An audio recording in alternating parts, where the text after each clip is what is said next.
You can start. Good morning and welcome to the Women's Health webinar sponsored by the Pittsburgh chapter of the Links Incorporated. My name is Carlotta Burgess and I am the co-chair of the Health and Human Services facet of the Pittsburgh chapter of the Links Incorporated. I bring greetings on behalf of the chapter members and our president, Jamie Rankin. The Links Incorporated was founded in 1946 in Pittsburgh, in Philadelphia, PA. It is one of the oldest and largest volunteer organizations in the country, with a membership of over 16,000 phenomenal women who are bonded in friendship and service and have nearly 300 chapters domestically and abroad. The Pittsburgh chapter of the Links Incorporated was chartered in 1948, and the chapter has been serving the greater Pittsburgh area for more than 6 decades. The chapter focuses programming efforts through its 5 facets: health and human services, youth services, national trends, international trends, and the arts. The mission of the health and human services facet is to promote and facilitate programs that support good health maintenance and eliminates chronic health disparities in communities of color through education, health advocacy, and optimal utilization of health resources. Today, I'm excited about introducing today's facilitator. Dr. Malika Glover is a senior scientist in epidemiology for the Center of Disease Control. For the past 25 years, Dr. Glover has worked across many areas of public health and held many positions domestically and globally for the CDC and the World Organization of Health, along with several academic institutions. Dr. Glover has extensive training and experience in social epidemiology, risk communication policy, planning, and implementation, along with demonstrating a record of accomplishments in community engagement. Dr. Glover holds a Doctorate of Science from Harvard University's T.H. Chang School of Public Health, a Master's in Public Health from the University of Michigan, and a Bachelor's of Science from Clark University. She is currently serving as the Interim Executive Director of WIDECAP, Women of Color Advancing Peace, Security, and Conflict Transformation. It is my pleasure today to introduce Dr. Malika Glover, Pittsburgh born and bred. Dr. Glover. Thank you. Good morning, everyone. I'm so happy to be here. We have a wonderful program slated for you today with very amazing women of color. And so I'm very excited actually to be on the panel today. I am born and raised from Pittsburgh, and only people from Pittsburgh say Pittsburgh. And Carlotta's my aunt, so I'm doubly excited to be here. I know Dr. Fergus from the Association of Black Cardiologists when I was an epidemiologist on staff there. So, and I just saw her a couple of weeks ago at a gala that ABC put on. So I'm very excited to see all of the faces, and let's go ahead and get started. So the way today will run is I will do brief introductions of all of our panelists. Then I will go back and sort of let you know who's going to speak first. All of the panelists will speak for 8 to 10 minutes, and then we'll open it up to questions. If we have time at the end, I'm happy to do just a 2-3 minute update on what's going on with COVID and monkeypox, as well as the Ebola outbreak, which has not come to the States yet, but thought it would be worthwhile just kind of giving everybody just a brief overview of that, but only if we have time. We want to focus on our panelists today. So I will first introduce Dr. Tony. Dr. Tony is a board certified gastroenterologist and attending physician with the Allegheny Center for Digestive Health, part of the Allegheny Health Network. Along with clinical responsibilities, she teaches and mentors medical students, residents, and fellows, and has recently taken on the role of Chief Diversity Officer of the Medicine Institute at AHN. She joined the practice in 2017, but is no stranger to Pittsburgh, having completed her gastroenterology fellowship at Allegheny General Hospital in 2010. Dr. Tony has 12 years of experience in general gastroenterology and is passionate about education, mentorship, and advocacy. Dr. Tony received her undergraduate and medical degree from the University of Virginia in Charlottesville. She completed her internship and residency in internal medicine at Vanderbilt University Medical Center in Nashville, Tennessee. Her clinical focus is general gastrointestinal illness to include acid reflux, colon cancer prevention, irritable bowel syndrome, inflammatory bowel disease, and liver disease. She is the vice president of the executive board of the Gateway Medical Society in Pittsburgh and has participated regularly in vaccine awareness initiatives such as Ask a Black Doctor About COVID-19 through One Hood Media and WQED's PSA videos addressing vaccine hesitancy called A Matter of Trust, COVID-19 vaccines. Our second panelist will be Dr. Fergus. She's an associate professor of medicine and director of cardiovascular disparities at the Icahn School of Medicine at Mount Sinai. Prior to that, she served as chief of the division of cardiology at the Harlem Hospital Center from 2007 to 2011. She's recently been appointed as a director of hypertension and lipidology and cardiology at Mount Sinai in 2021. Her undergraduate and graduate education were at Barnard College, Columbia University at SUNY Downstate. She completed her residency and chief residency at Albert Einstein Medical Center and completed her cardiology fellowship at Cornell Medical Center. She is board certified in internal medicine and cardiology. Dr. Fergus focuses on areas related to preventive cardiology, included lipids and hypertension, women's heart disease, and cardiovascular health advocacy. She is actively involved in several professional organizations, including the American Heart Association, where she is the immediate past president of the Westchester Board of American College of Cardiology and past president of the Association of Black Cardiologists. Dr. Fergus is the founder and director of the series of Healthy Hearts projects, including Harlem Healthy Hearts. These programs focus on addressing lifestyle motivation for cardiac prevention, as well as education, demonstration, and screening to promote optimal health management of cardiovascular health risks and chronic disease that may lead to heart disease. And our final panelist today will be Dr. Larkins Pettigrew. She is the Allegheny Health Network Chief Clinical Diversity, Equity, and Inclusion Officer. She is a nationally recognized leader in diversity and global health as an expert in obstetrics and gynecology. She provides personalized care and has a specialized focus on women whose healthcare needs are often underserved, including those living with HIV. As the Chief Clinical Diversity, Equity, and Inclusion Officer, Dr. Larkins Pettigrew works with leaders across AHN to shape an inclusive workplace cultures and equitable healthcare delivery and outcomes for all patients and communities served. Dr. Larkins Pettigrew attended medical school at the University of Pittsburgh School of Medicine and completed an OBGYN internship at the Naval Hospital in Portsmouth, Virginia. She also completed an OBGYN residency at Magee Women's Hospital in Pittsburgh and earned a master's degree in public policy management at the University of Pittsburgh Graduate School of Public Policy and International Affairs. She has a bachelor's of science in nursing from the University of Pittsburgh and a master's in education from California State University in Long Beach, California. Thank you all so very much for joining us here today. And we'll go ahead and get started with Dr. Tony. Let me unmute myself before I go off to the races. Good morning, everybody. Thank you so much for attending this seminar. As Dr. Glover mentioned, I am a gastroenterologist with a focus on general GI.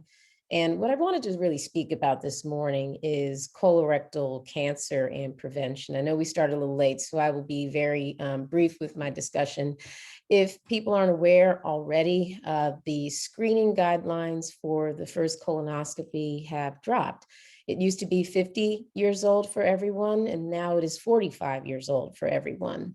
Maybe about 10 years ago, it was 45 years old for African Americans because studies noted that we were having larger polyps, more right-sided cancers at the time of diagnosis. And this was excluding all socioeconomic barriers to healthcare. But with population studies showing that younger and younger people are coming up with colon cancer and polyps, 45 is now the age for everyone to get their first colonoscopy.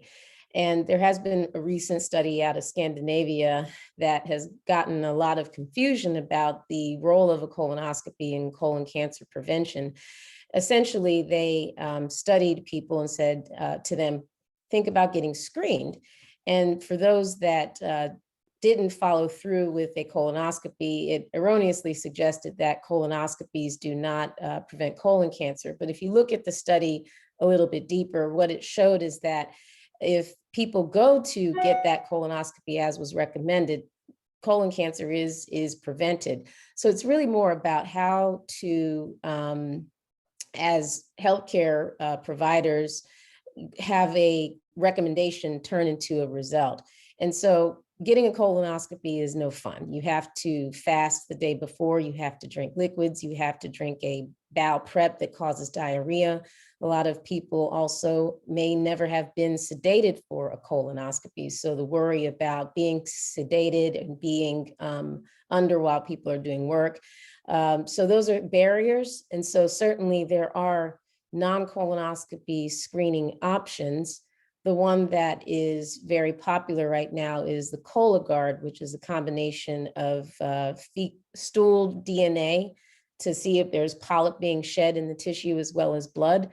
I tell my fellows that I'm training, I tell patients that no self-respecting gastroenterologist would ever recommend the Cologuard. And the reason why is because if it's positive, you do still need to have a colonoscopy, because that means that there's something that needs to be investigated. Whereas a colonoscopy, I get to look into the colon as well as remove any polyps that I find. So it's a one-stop shop.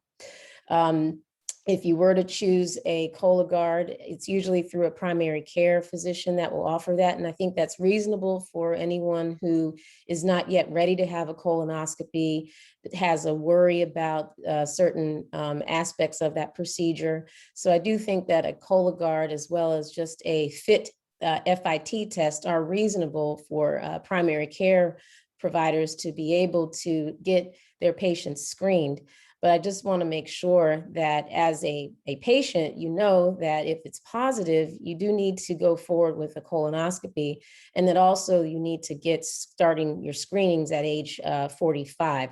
And the other thing that I'll add is that it's very important to know your family history. And so while we have all of these national holidays coming up, Thanksgiving, Christmas, it's a perfect time when you have your family together to just ask about their medical history, because of the fact that if you have a family history of colon cancer or polyps, you might actually need to get a colonoscopy sooner than age 45. And you don't know your family history, you might be getting your exam at the right time, quote unquote, but it actually is later than what it should be.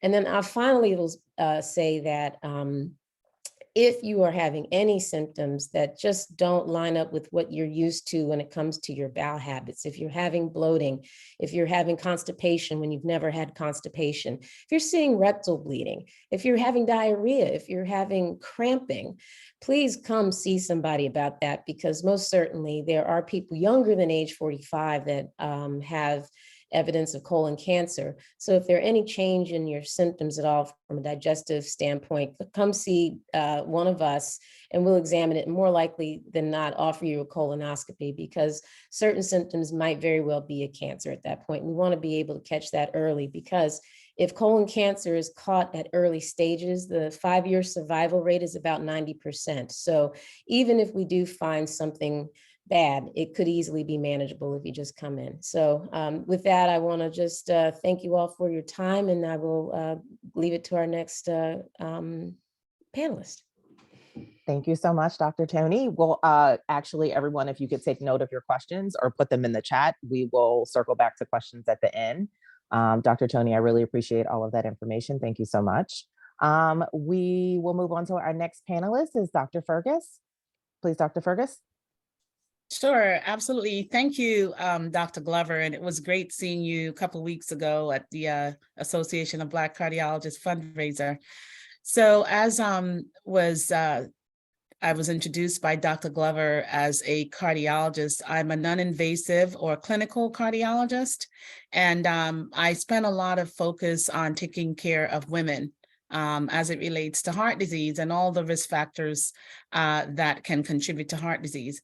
And the reason why I spent a lot of time talking about this is that, you know, heart disease is actually 80% preventable, as indicated by the American Heart Association. So that if you get involved with taking care of yourself and your body, for the most part, you can avoid some of the adverse ramifications of heart disease and possibly even avoid death.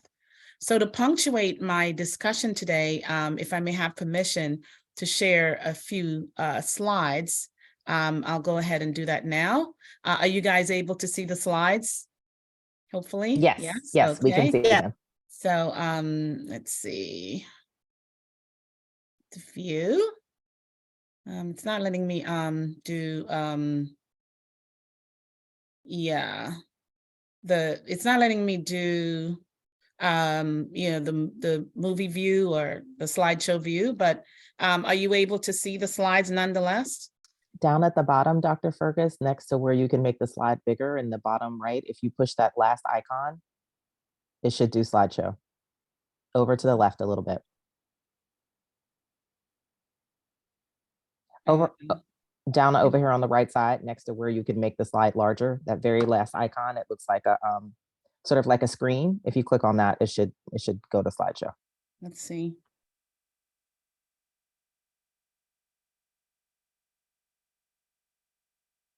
Yeah, or you can do slideshow up here at the top, next to where it says review. Yeah. Got it. Okay, excellent. Thank you so much. Sorry for that delay. Okay, fantastic. All right, so I wanted to show this particular slide because even with COVID and breast cancer, et cetera, heart disease remained the leading cause of death. Maybe for a brief period of point worldwide, COVID was the leading cause of death, but those who died from COVID had some sort of underlying heart condition. So this slide actually is a slide taken from the Heart Disease and Stroke Statistics from the American Heart Association. And you see bars that represent white females in blue, Black females in red, and Hispanic females in green.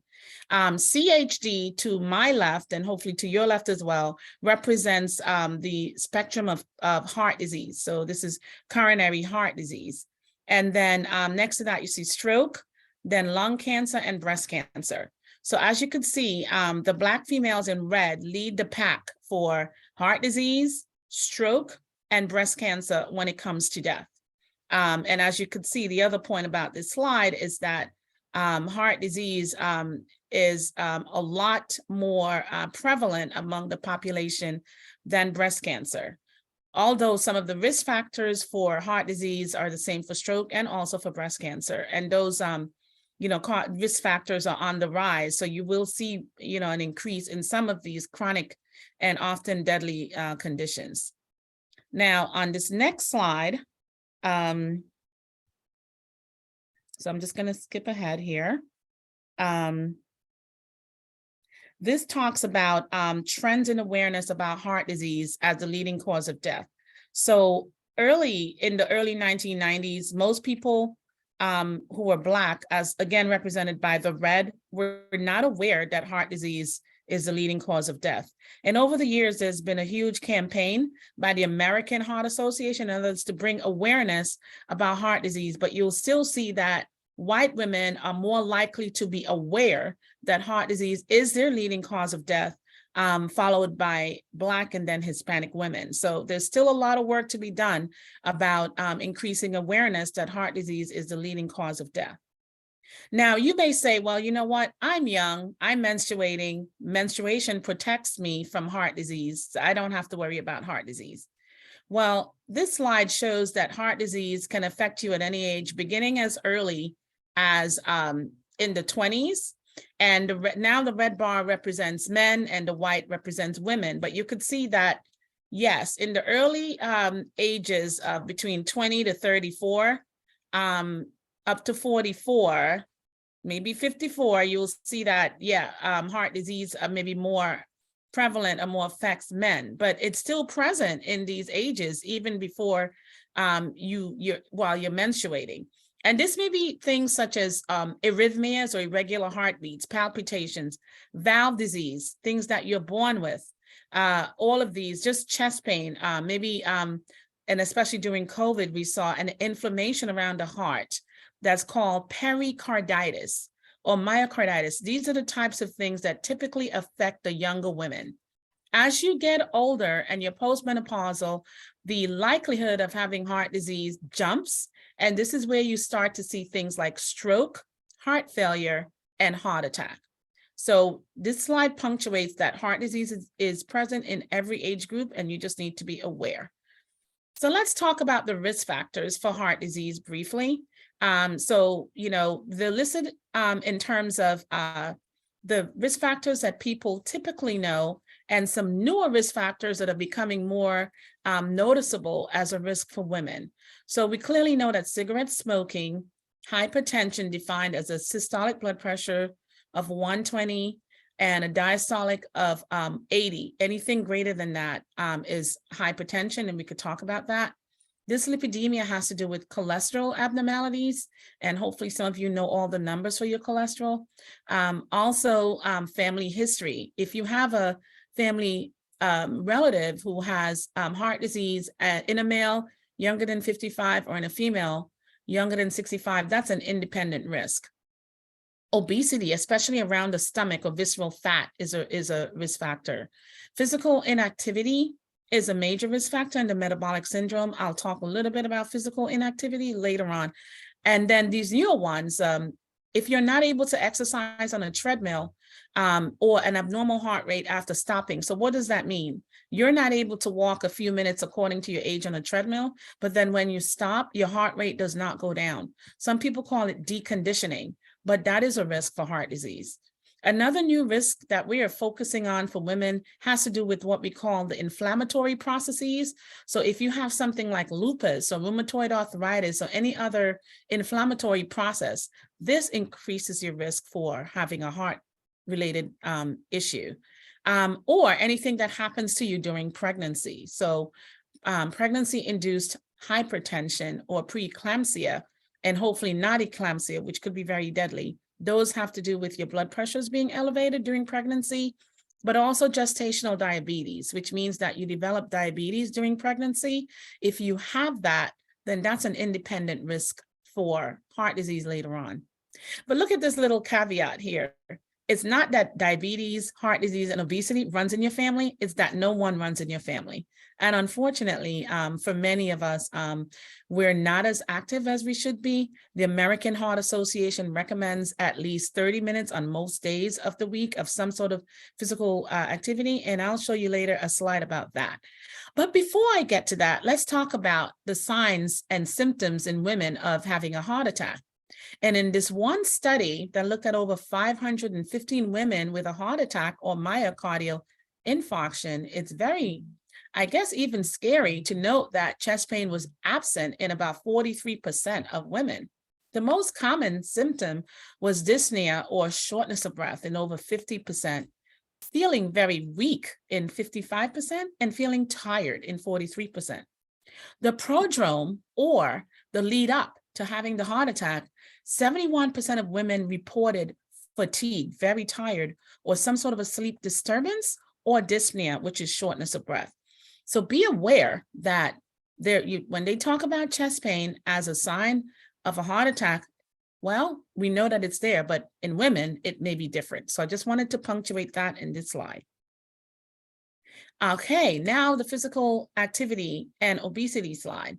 So we talked about truncal obesity or fat around the stomach. It's worse, ladies, than having fat in your hips. So if you have like a nice rounded hip or even, behind, that's not as bad as having it in your stomach.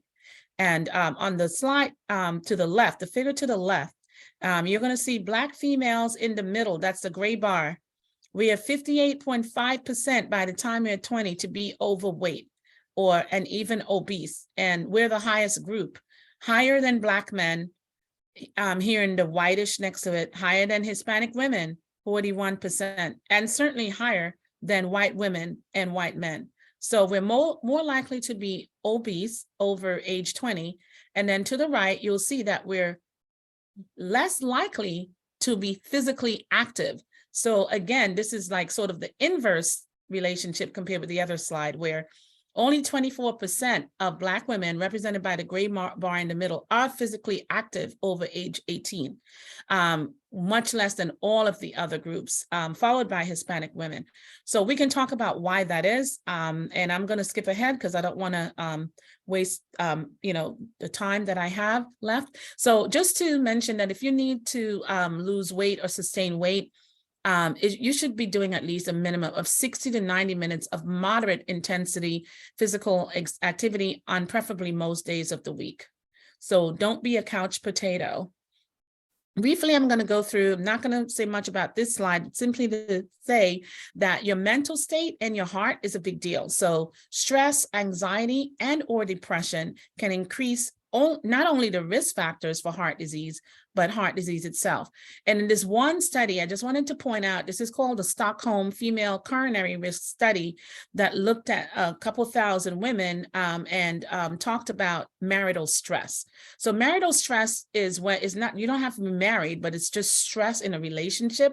But among women who are married or cohabitating with a male partner, having marital stress was 3-fold increased risk of a heart disease. That means you were 3 times more likely to have a heart disease related issue, whether it was palpitations, arrhythmia, chest pain, that was a factor. Living alone and work stress did not significantly increase these risks compared with, this type of marital stress. The one thing I do want to point out is regardless of marital stress or not, partnership or marriage benefits most men. So just keep that in mind. And from that, you see this to the right is something called broken heart syndrome. I don't have time to go into that, but don't end up having broken heart syndrome. So I want to thank you. And this little slide shows that women tend to do too much, a lot of it. And people are like, well, how do you get all these things done? What's going on? A lot of us have a Superman or Superwoman cape in our closet, but we need to be Superwomen for ourselves as well. So thank you very much. And that ends my presentation. Thank you. Thank you so much, Dr. Fergus. Okay, I can't wait to the Q&A. I have lots of questions myself if no one else has any, but we'll move on to our last but not least panelist, Dr. Larkins Pettigrew. I will turn it over to you. Good morning, everyone. Thank you for the opportunity to allow me to be a part of this wonderful panel. And, I've learned so much just by my previous colleagues to take much more care of myself and this whole issue of self-care. Yeah, I am the Chief Diversity Officer at Allegheny Health Network and Highmark. So it's both corporate, clinical, and academic. And in that space, I am responsible for taking care of the entire system as it relates to how we take care of everyone in our communities based on all of the things that we just talked about. Specifically focused on marginalized communities as well as everyone else. However, my focus is as a clinician to take care of women and make sure that they have healthy babies. So I want to focus on the issues around maternal and neonatal and infant deaths, because that's where we're having such a significant issue throughout the country, throughout the world, and we have not changed the numbers related to how many deaths we have for women and babies in many, many years. So although my focus in OBGYN is take care of all women, and of course, we often are only the primary care providers and really trying to refer folks to Dr. Malika Glover as well as Rachel, we end up taking care of a lot of women who tend to come to us with multiple problems around those cardiovascular diseases and all other diseases. And then we have to really make sure that they're given comprehensive care.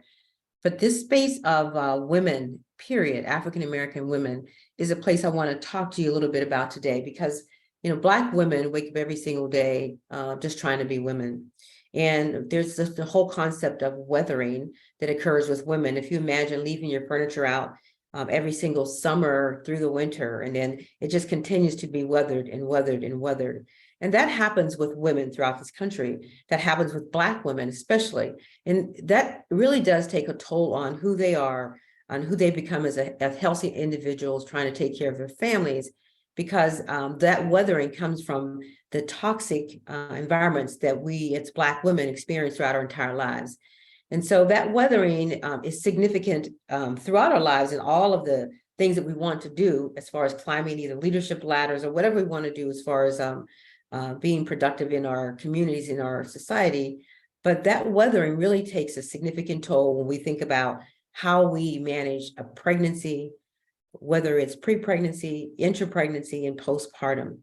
And so in this country, we have across the country, we look at rates of deaths of moms and babes. And I focus on death of babies because we know that if we don't take care of moms, babies are not going to survive. But there's so much attention that goes to take care of our neonates and our infants that's where we start to try to understand how we can keep our babies, especially Black babies, alive for the first year. And just thinking about that concept really brings to light what happens in that pregnancy state. And so across the country, the rate per birth is 10.9 per 1,000 births. So 10.9 babies die, Black babies die throughout the country, compared to like 4.5 white babies that die. Moms have a 3 to 4 times risk of dying in childbirth compared to the white counterparts. In Pittsburgh, in our own community, we compared to, remember I just told you, compared to the country is 10.9, ours is at 14.9. So we are above the national average for babies who are dying and not seeing their first birthday. In addition to that, we have in our city and county, in Pittsburgh, women who give birth in Pittsburgh have a greater than 90% chance of having a situation around more morbidity as well, meaning that they end up with diseases like a renal disease or some long-term chronic disease secondary to a birth of a child. So we need to take this very, very seriously as it relates to moms and babies. But let me back up and just start with the fact that I want you to remember, if you don't remember anything else I said today, is that political determinants of health, what happens in our decisions that are made at the political level that then are translated into practices and policies, results in the social determinants of life. So political determinants of health results in the social determinants of life. And we have to tie those together, because when you think about women, as well as other, as well as men as well, when we talk about African-American women, in our country right now, there's a serious challenge around how women are going to control their bodies. But that has not been something that it just occurred today. That is something that we have been living with for many, many years. So when it comes to taking care of mothers and babies in the process of pre-pregnancy, intra-pregnancy, postpartum, we know we have data that supports, and we call it data justice, which means that we have the right numbers, we've asked the right questions, we've talked to the right women, and we know that Black women's voices are not heard. So we can start there. If Black women's voices are not heard just because of the color of their skin, it doesn't make any difference what socioeconomic status they enter the system of this whole journey of having a child and living through a birth and having a child that lives to see their first birthday. But let me focus on the 3 things that we are really concerned about and the things that we are tackling to change this whole issue of the political determinants as well as the social determinants in the space of the journey of pregnancy. And the first one is, how do we dismantle structural racism in this space by looking at bias? Bias kills. We know that it kills. And we know that it kills mothers and it kills babies. And we know that by not listening to mothers, by not making sure that they are accessing healthcare. Many women have access to healthcare, but are not accessing healthcare because of the way they're treated in our healthcare systems. And we need to fix that. We have to have a large investment in educating people around implicit bias, unconscious bias, structural racism, and obstetric racism that really affects women as they try to go through this journey. That's a big one. And that really requires all of us to take that on in our everyday lives. The second big one that I'm going to talk about is preterm labor, which results in preterm death of babies, and it also results in death of moms. So we did hear a little bit about what happens to women just generally, but in pregnancy, which is supposed to be a natural and normal process, Black women have an increased risk of preterm labor and preterm death related to their babies. They have an increased risk of preeclampsia, diabetes, and there's a lot of things, a lot of factors that influence that. But we need to tackle the space of preterm labor and preterm delivery. And how do we do that? In addition to access to care, is listening to women, to making sure that they are taken care of by high-risk physicians who deal with preterm deaths, preterm labor all the time, and that we make some changes that we've never seen and done in many, many years to actually make sure that babies are carried to term. The third one that we really need to focus on is what happens in that space of social determinants. Once that mom and baby goes home, what happens to that village that we always talk about? That village that surrounds this mom, knows what's going on in her life, make sure that this baby is taken care of. We have more deaths from SIDS than we have today. We have less deaths from SIDS, I'm sorry, less deaths from SIDS, which we used to see all the time, versus an increased number of crib accidents, or we call them just because the mom or dad rolls over on the baby, because they don't have, in that space of social determinants of health, they don't have what they need to live safely and have a baby at home safely. They don't have pack and plays. They don't have cribs where babies can stay. We're not taking care of making sure that they understand how to take care of their babies, because they need that family. They need that wraparound care. This is a space that we need to make sure that we have not only family members who can recognize symptoms and that of preeclampsia, which can occur sometimes 2 to 6 weeks after they have the baby. Abnormal bleeding, when mom is bleeding too much and know when they have to get back to the hospital. But this is also a place we need to train doulas and midwives and community health workers to really be in tune what's happening with moms, which is the fourth component, which is what happens postpartum. More women die in postpartum because of symptoms that they don't recognize or their family members don't recognize. Mental illness is a big one. African-American women, and I have to mention African-American men, especially during the pandemic, we had more African-American men die from suicide than ever before. African-American women postpartum have an increased risk of depression, an increased risk because of the hormonal shifts. They need to know that you're there as a community, as families, to surround them, to understand that they need to have some of the burden of the weathering process that now does not make them completely 100% able to do this alone. We need to surround them and take care of them in a space where mental health really shows its ugly head postpartum, and many other things that they need. Transportation, housing. This is a space where the social determinants of health make a significant difference, and we can have, as a community, make a significant difference in the lives of these women. So those are the things that I deal with every single day. I take care of high-risk women. My specialty is HIV. And so I've seen the entire spectrum of how women are treated, whether they are bankers and have HIV, whether they are living on welfare and they have HIV. Women are treated badly across the spectrum, especially African-American women. It's time that we begin to listen to women, that we embrace women, and we make sure that we take care of them, women in all of these aspects through this journey of pregnancy and through life. So I'm going to stop there because I know we want to have some time for questions, but this space of making sure our babies see their first birthday is critical. Thank you. Thank you so very much, Dr. Larkins-Pettigrew. So I don't have any questions on my end in the chat. Do Gateway Medical Society, do you guys have any on Facebook?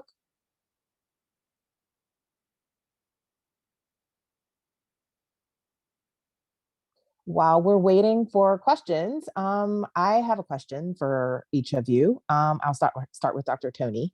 Are there racial and ethnic disparities in colon cancer? And what are ways that we can do, or what are things we can do to address the stigma with the actual procedure that's associated with a colonoscopy? Thank you for that question. Yes, pretty much any medical problem that we have studied in medical school, the disparities are there. We are 20% more likely to get colorectal cancer and 40% more likely to die of it compared to other racial groups.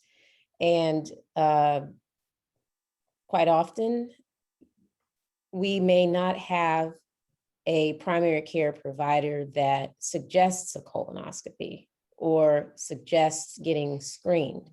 So unfortunately, it does end up falling on us as patients and individuals to advocate for ourselves, knowing what the guidelines are through panels like this today. And in terms of ways to prevent colorectal cancer that are aside from a colonoscopy, to also support what we have heard this morning, obesity can increase your risk of developing colon cancer. Smoking can increase your risk of developing colon cancer. But in terms of the stigma attached to this exam, I did have a patient say that I don't like the idea of somebody entering that part of my body. And without going into my philosophy of people's attitudes towards homosexuality, what I always impress upon individuals that have these honest concerns is that this is a medical procedure and that you're sedated for it and you're not going to remember it, and that the consent process narrowly defines what we have been given permission by you as a patient to do and not do during that procedure. And the other aspect of it that people are concerned about is the width of the scope itself. And I always show them my stethoscope, which is about as big around as my finger. I hate to use that example, but it's not a wide device. It's flexible. I use the terms gently, carefully, to describe the process itself, and also how someone is going to feel after that exam is over. They should feel like themselves. They should not have any discomfort anywhere. But a lot of the barrier is just people's attitudes towards being invaded. And that could, quite honestly, during just physical exams, it can definitely unlock a lot of maybe trauma that they've not been able to address. And so, again, I always say that, this is a medical procedure. You are given consent. It's on your behalf. You are not alone with the provider that is doing the colonoscopy or the rectal exam. We have chaperones. And I also, sometimes I get a little bit ruthless when I talk to people about these exams. And I'll tell you why, because I remember Dr. Larkin's Pettigrew maybe several months ago at the early part of the pandemic saying that protect your legacy, and that, we need our Black men. We need our Black women. We need our elders, because without them, we don't have a link to the past and everything they fought through in order to get us where we are now. And so I'll tell people, look, do you have kids? Do you have people that need you? You do this for them. And you also do this so that they have an idea of what their medical history is, because so many times I'll see people like us not having any clue of what their grandparents dealt with or what their aunts and uncles have dealt with. And I think sometimes that also leads to our outcomes because we don't know our family history. So it's something that is a hard sell. And I admit that it's not anything anybody wants to get done, but I do also offer the fact that I've had 2 colonoscopies, and that I can speak from a place of patient experience when it comes to this exam. I also think that as women, we're maybe more used to invasiveness when it comes to our medical health, meaning mammograms and pelvic exams. So sometimes it's we have that emotional scaffolding in place to know, okay, this is something else that I need to get done. So I think sometimes when it comes from maybe a familiar face, a family member, just asking that individual, do you know somebody who has had one, and then they can talk to you. I also spend a lot of time saying that I want to make this a positive experience because there are complications to colonoscopy. There's a risk of a tear in the lining of the colon. There's a risk of bleeding from a polyp that's removed. but the benefits of this exam definitely outweigh the risks. So I hope I answered your question. I kind of went off on my philosophy a bit, but yeah. No, thank you, Dr. Tony. That was very, very helpful. And I had several other questions in there that you answered. So thank you so much for extending your answer beyond the original question. So there was one question for Dr. Fergus. I will read the question and the answer. If someone has a low ejection fraction, 20 to 25%, can you improve the heart function, and what is the prognosis? And Dr. Fergus responded by saying it depends on what is the cause of the low ejection fraction in the first place. If there's a heart attack or scar, less likely, but I have had several patients improve their ejection fraction back to normal. So there are great medications now that allow for the heart function to improve. Thank you. Thank you for that question. Dr. Fergus, as a Black woman, I know that I personally have experienced physicians not taking me seriously when I went to the doctor and expressed that I had chest pain.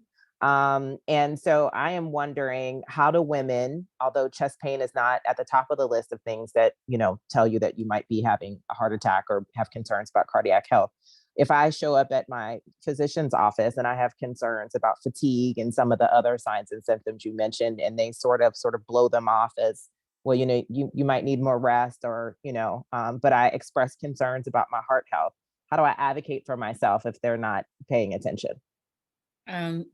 Thank you so much for that question. I mean, that is an excellent question. And, Dr. Pettigrew alluded to things like disparities and implicit bias. So when you see a Black person sometimes come in, some physicians, they're not familiar with, or may not allow themselves to be familiar with some of the way things may present or be presented in Black women.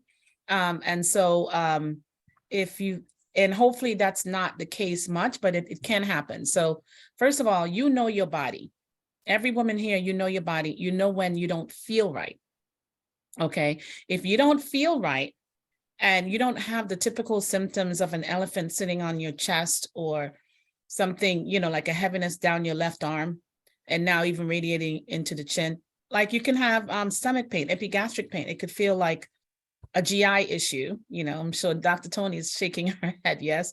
But the tiredness and fatigue, it's pervasive. It's like you can't do much of anything. You can't catch your breath. You can't do things that you used to do. And I'm going to give you an example.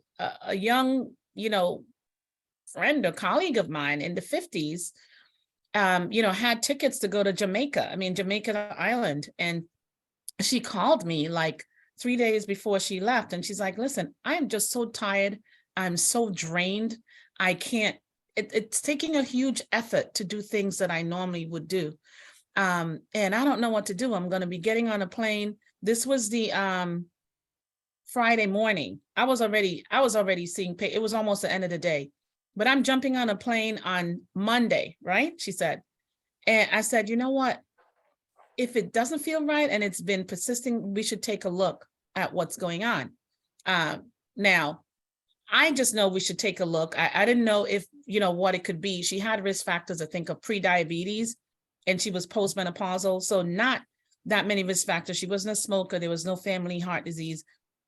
She may have had COVID, which is an inflammatory process. So I've been seeing some fallout from that. But at any rate, I asked her to come 26 miles down to where I was, and I had them do what's called a coronary CT, or it's a coronary angiography, but you're not going to the cath lab. And lo and behold, it suggested that she had 2 lesions, not just 1, 2, in the left anterior descending artery, which is called the widowmaker, and also the circumflex. So when I saw that right away, I called the cath lab. And, of course, you had to get swabbed and all this kind of stuff. Bottom line is, on Sunday, she received a stent to her LAD, which was 95% blocked. Had she gone on that plane, she may have had a heart attack on the plane. So I guess the lesson learned here is she knew something was not right with her body. In her case, it was just significant fatigue. She wasn't able to function or do what she normally would do. She didn't have the typical chest pain. So listen, know the signs of, I spoke about what some of the signs are, but if you find that for no apparent reason, you're feeling just not yourself and it's pervasive and prolonged and not getting better, then you listen to your body. And if someone's not taking you serious, well, one of the things you could do is go to the emergency room or call the emergency room right away, and get seen. Because when you go in, what they'll do, especially, Dr. Glover, there are a lot of institutions now that have undergone what's called Get With the Guidelines, which is where they're going to be, following what they're supposed to do, even if the symptoms are different, because you would expect different symptoms in women. When you get into that emergency room, what they're supposed to do is at least do an EKG. All right, that tells what's happening to your heart acutely, and they need to do a blood test. The blood test is called a troponin, all right, a CPK and troponin, and they're supposed to do at least 2, because the first one may be negative, but the second one may be elevated. If they've done those, and that your EKG is normal and your troponins are flat, that means that you're not having a heart attack at that time. But it doesn't mean that you don't get checked up, but they know that it's safe enough from that standpoint to maybe then have you follow up with your provider. At Mount Sinai, what they do is sometimes they'll do either the CT that I spoke about or a stress test right in the emergency room so that they know that you're safe enough to go home. But don't take no for an answer. If you are not feeling yourself, stand up for your rights. And advocate for yourself and just make sure that you're taken care of, because that one step could potentially save your life or at least prevent you from having heart failure. Because if you have a heart attack, your heart function will reduce, like that person's asked a question in the chat, and then you're going to end up with heart failure or something like that. So listen to your body and don't take no for an answer, even if the testing turns out to be normal. Thank you so much, Dr. Fergus. I appreciate that. I have one question for Dr. Larkins Pettigrew. So Arlene Geronimus, the one who quotes Weathering, was a professor of mine, and so was David Williams, who also talks about Black people and how we internalize all that we're exposed to. So we know from data that the US, Black women in the US continue to have poor maternal and child health outcomes than some women in other countries. And so my question is, how do we continue to support Black moms, and how do we educate not just the moms, but those around them, so that, again, along this conversation of advocacy, so that the communities that are to support Black moms can advocate for what Black moms need to keep themselves alive and also keep their babies alive? Well, I think Dr. Fergus hit one nail on the head, and that is that women need to listen to their bodies, and they need to really respond to what's happening in their bodies. This whole issue of self-care is really important, to know who you are, know what your body is saying to you. But as far as making sure that we support Black women, this is a systemic problem that we have to tackle. And if we don't really acknowledge and embrace the fact that we live in a systemically racist society, we're never going to tackle this. And we as women and allies who support all Black women must be advocates to make sure that they are having a healthy journey through pregnancy.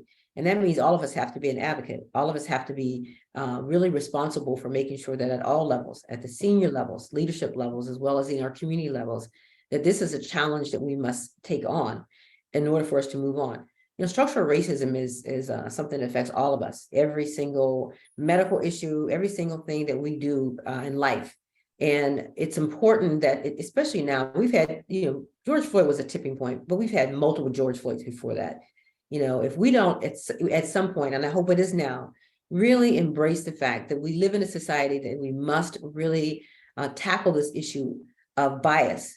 And it may not be racism, it could just be bias in making decisions based on bias, that we need to change our behavior. As healthcare providers, we need to be the number one partners with women who are trying to make this journey and to do it well. But it's responsible. We're responsible for our part of it as far as Black women, and making sure we have those partners who listen and who can take care of ourselves, take care of us, and who really will walk this journey with us together. But we can't do it with just that partnership. Our families, our communities, we all must be advocates to make sure that this journey turns out to be positive for many, many more women.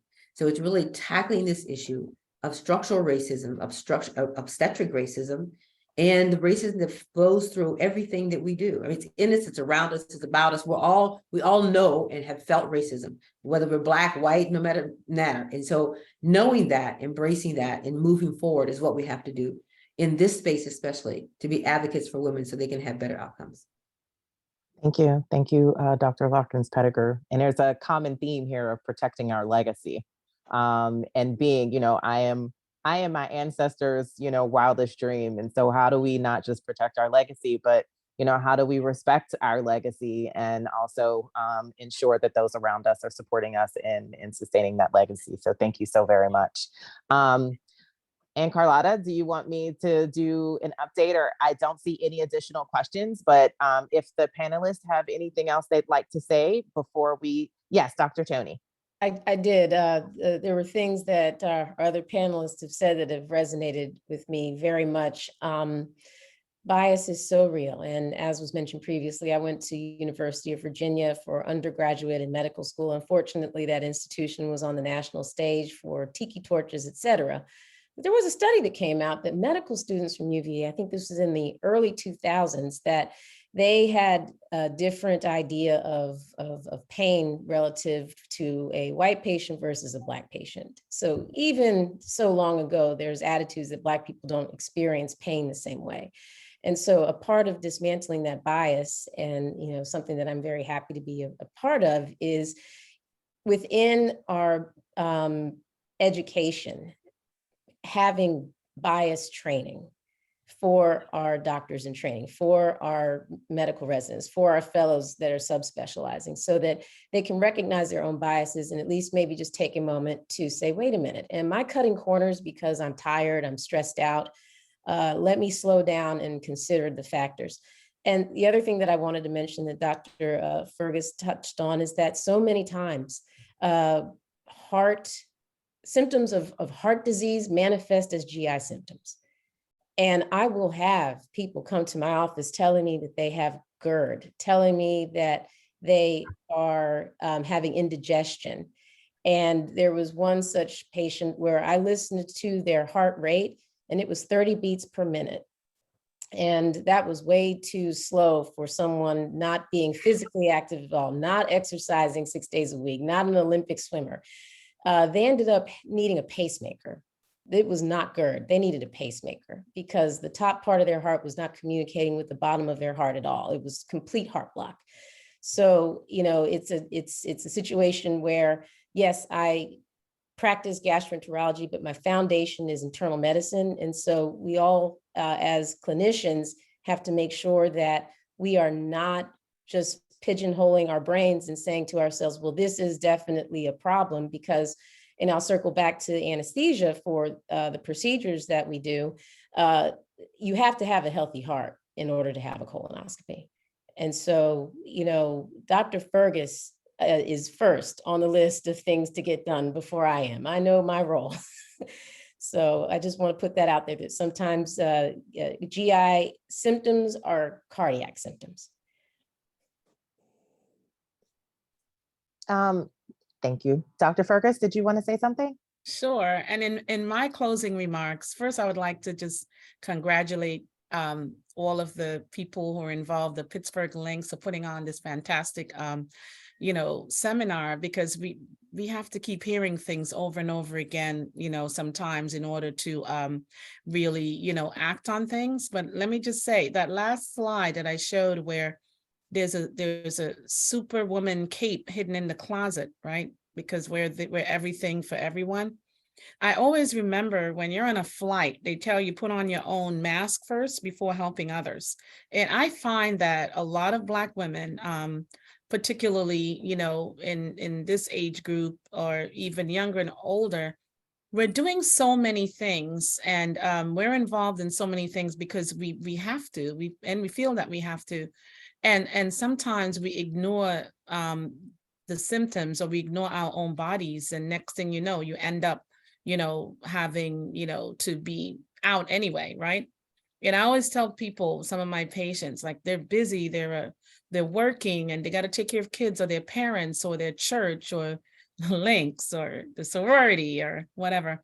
And you should do that because there are studies that show that the more interactive you are, you do better, but you got to listen to your body, right? So when it's time to say no, it's time to say no. And when it's time to get examined, go get it. Because like I said, heart disease is 80% preventable.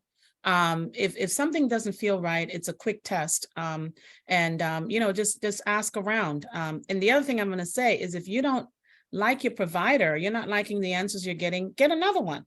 When you go get your hair done and everything, and you don't like that hairstylist, you're going to tell them change it, or you're going to walk out and go another place. So the same thing for your healthcare providers. It needs to be a partnership.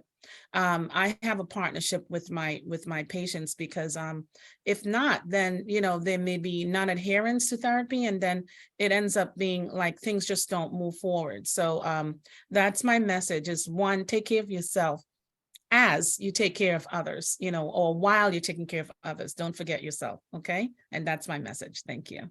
Thank you so much. Yeah. I also am hoping that the panelists notice that there's also takes a village of providers to also manage our health as well. And it's not just, there's overlap in our care. And so it's really important for all of us to make sure that we're keeping track of that we're telling our other providers about other things that are going on and who else you're seeing and other concerns you have with your health. And Dr. Larkin's pedigree across the lifespan. So as women, as we practice self-care, we are teaching our daughters and our sons that it's also important to practice self-care and teaching them how to take care of the village as well. So I'm hoping everyone is paying attention to that thread as well. We have one question. It says, absolutely outstanding presentation by all the healthcare providers today. All very relevant information. Thank you. Thank you so much. Oh, wait, there's another question. Hold on. Thank you for this wonderful discussion and inspiration to take care of ourselves and promote the health of our village. I think that Mrs. Burgess wants me to just do a quick update of those two things. I provided the links to everyone in the audience. So I'm just going to spend just 2 seconds to just do a quick review. So first, the Ebola outbreak is actually in Uganda. It's not in the United States. So I just want everybody to know that we do not have any cases in the US as of yet, but the CDC is actually actively working in Uganda and also at the airports and tunneling travelers coming from Uganda into certain airports so that they can have screening to ensure that we don't have cases in the US. So that is COVID. I mean, that's Ebola. Just a quick update on COVID. We have a total of 273,000 new cases from September to November. We are at 2,504 deaths and 3,283 hospitalizations. Our current booster rate is 8.4%. So of course, CDC is recommending that everyone get vaccinated and boosted. And people are still wearing masks, which is helpful, not just for COVID, but other things. But please just be mindful of social distancing and pay attention to signs and symptoms. And not everyone who sneezes or coughs has COVID, because people still look at you strange if you sneeze or cough. We all sneezed and coughed before COVID happened. So not everyone that has those signs and symptoms have COVID, but please, again, as a theme, please pay attention to your health and be mindful of signs and symptoms that may actually be COVID.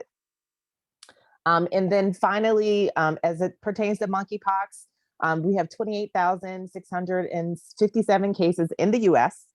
We have, as of date, 9 US deaths. And at this time, although there is data that suggests that gay, bisexual, and other men who have sex with men make up the majority of the cases of current monkeypox outbreak, anyone of any sexual orientation or gender can get monkeypox if they're in close or personal contact with somebody who has monkeypox or is at risk for monkeypox. So again, the message there is to take steps for prevention in getting monkeypox. And if you're concerned about signs and symptoms of monkeypox, please, again, talk to your healthcare provider. Make sure you have a healthcare provider that you trust, that you feel safe with having conversations about. And some of these conversations are not easy conversations to have. There is stigma behind many of these things, but that's why it's really important to have one of these amazing women and other women like this, or other providers that you have that are very open and honest about your health and healthcare and what you should do going forward. So that was my brief update. Mrs. Burgess, I will turn it over to you. Hello, everyone. I just want to take this opportunity to thank all of our panelists, Dr. Fergus, Dr. Tony, Dr. Margaret Larkin Pettigrew, Dr. Glover. I also want to take this moment to thank our hosts, Gateway Medical Society, for providing these various webinars and facilitating these presentations. This webinar will be posted on the Pittsburgh Links website and Gateway Medical Health's website, so that so we can have people look at this in the future. And if you want to refer people, you can. Thank you so much. And it has been absolutely wonderful having this discussion today. And I'm hoping that we're going to leave the presentation. I don't know if if Tamara has any closing remarks. Well, I was tasked to offer some closing remarks as Vice President of Gateway Medical Society because our president, Dr. Isaac, couldn't attend today. So I do just want to reiterate how happy and thankful we are to have these generous sponsors of this event. Thank you so much for the Pittsburgh Links Incorporated chapter for having this important discussion available. I also want to thank, on behalf of Gateway Medical Society, the Heinz Endowments, UPMC, and Highmark that are able to sponsor events like this today. So everyone stay safe, listen to your bodies, and protect yourselves and each other.